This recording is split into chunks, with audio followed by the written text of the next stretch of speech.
Bob, it's great to talk to you again because I just watched, thankfully, my first 5 bet with the Pirates didn't go crashing down in the bottom of the 5th. Paul Skeens was able to get out of that jam, but another start for Paul Skeens where the Pirates put no run support up for him. We talked about this a couple weeks ago. It just seems like Pittsburgh continues to sink, and Skeens is the one shining star. Is there a light at the end of the tunnel for this Pittsburgh Pirates Paul Skeens dilemma, or do you see it continuing to sink in a negative direction? Some money to build around him. It's unbelievable they can't get the offense. Kind of reminds you of the King Felix days up in Seattle, where they could never score for him. I mean, I don't think you've got 100 career wins. That's feel bad for Skeens. Hopefully, they in the winter time, there's enough pressure put on the ownership. Like, hey, let's build around this guy. We're only going to have him 4 more years after this. It's time to build a winner. They got a nice young pitching staff, and you can't let that go to waste. Bob, is it going to go to waste? Like, are the Pirates just going to hold on to Skeens and let this go into the night and they're not going to do anything about this? Or, I mean, we've gotten a lot of smoke, at least, and rumors of, people making calls for Paul Skeens, but is there a chance that they actually trade him at some point in the near future? No, I think zero chance. I really do. I mean, probably burn the stadium down if they do. I think the fans would full and go nuts if they trade Skeens. It might be different. If it comes up, 3 years from now, he's a free agent at the end of 4 years from now, but not now. You just can't do it. It's a generational talent. There's only 2 guys like this in baseball, him and Terry Skubal of the Tigers, and you got to win with this guy. You got to figure out a way to do it. It's not that hard. Spend some money, get some offensive help, and go at it. They are playing better now, but there's still a long ways to go. It's kind of funny, Bob, because you're right. It's like the same pitcher. I guess one's lefty, one's righty, but Skubal and Skeens. But the opposite situation. Detroit has put a little bit more into this team, and the team is rewarding the fan base. They've had a fantastic season. Obviously, Skubal, I mean, the Cy Young, that's one thing. But can this Tigers team actually compete when the going gets tough in October and they've got to go up against the likes of the Yankees and, teams that are obviously much higher in terms of their payroll? But can this Tigers team with Skubal at the top of the rotation, can they compete for a title? Well, I think definitely. Remember, they had that monster September last year, played great after the trade deadline, after they kind of waved the white flag.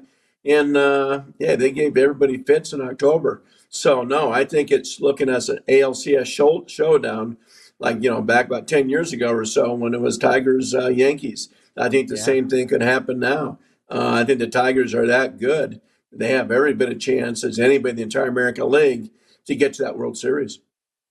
Bob, do you think the Tigers will be aggressive at the deadline? And if they are, what's a move that they might make to bolster their team even more and try to get over that hump to a World Series? I mean, if they had Alex Bregman, they'd be sitting pretty. I know Bregman's hurt, but they need a third baseman.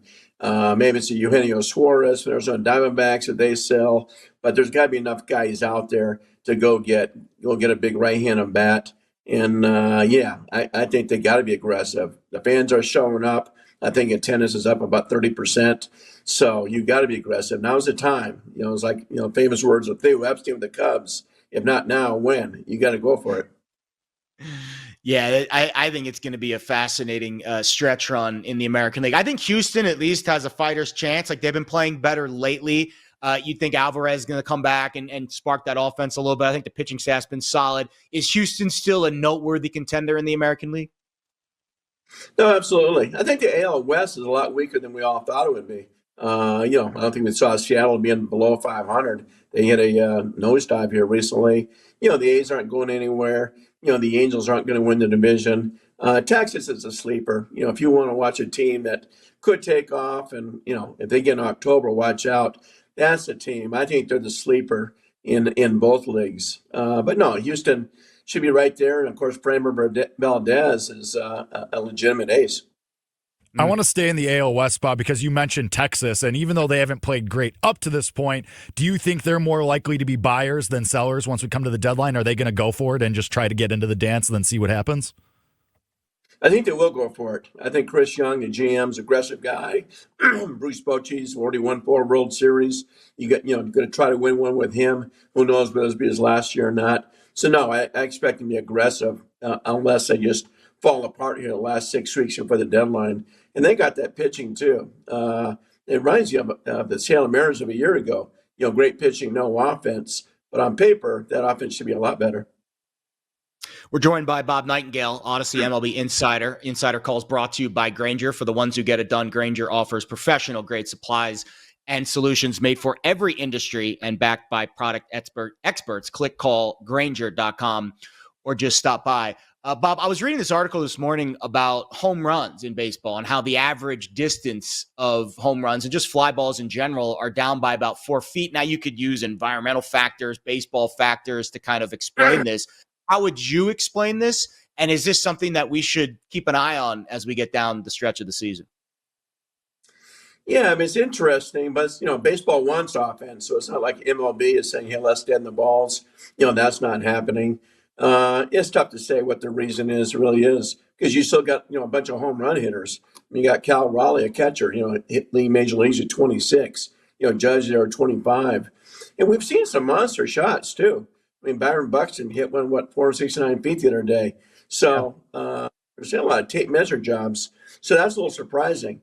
If the thing had said, okay, the balls are traveling 4 feet more, I would have believed that more, just because it seems like we've seen a lot of monstrous home runs.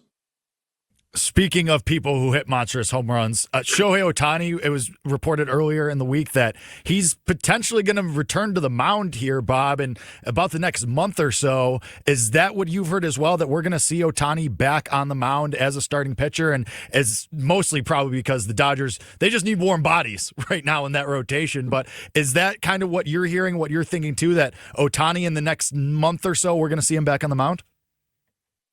Yeah, I think by the end of July, early August, and they've always said after the All-Star break. But, I think the Dodgers have been slow playing this thing all along. I think you could have started Ohtani on opening day. I think he would have been, ready. So it's been almost 2 years since he's had that Tommy John surgery. So I think they just want to make sure he's healthy come October. So when he comes back, you're only going to see him pitch probably once a week, 3 or 4 innings at a time, and just make sure he's ready come October, because they don't want to go through what they did last year when they only had 3 healthy starters for the entire postseason. Yeah, I think that's the better follow-up question. Like, are you surprised because of just how thin the Dodgers rotation has been with all the injuries, bringing Kershaw back, and he's kind of been up and down? Are you surprised that they haven't maybe had a little more urgency getting Shohei on the mound, or is it just such an embarrassment of riches in LA? They're just like, you know what? We're going to be a first-place team regardless. I'd rather you be 100% healthy for the stretch run in October. Yeah, I think that's exactly it. Just slow playing everybody. I mean, Blake Snell, hey, take your time. Tyler Glasnow, take your time. They're not pushing anybody. They're pushing the relievers more than they want.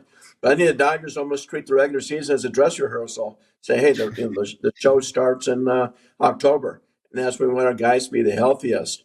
And come October, you're going to have a guy like a Snell, a Glasnow, an Ohtani with not that many innings. And we'll see about Roki Sasaki. I'm not sure he'll be, healthy. He's not throwing like he did Japan. Some people think he's already hurt. We'll see. But if he's healthy, then they're going to have a nice, 4 or 5 starters to choose from, come October.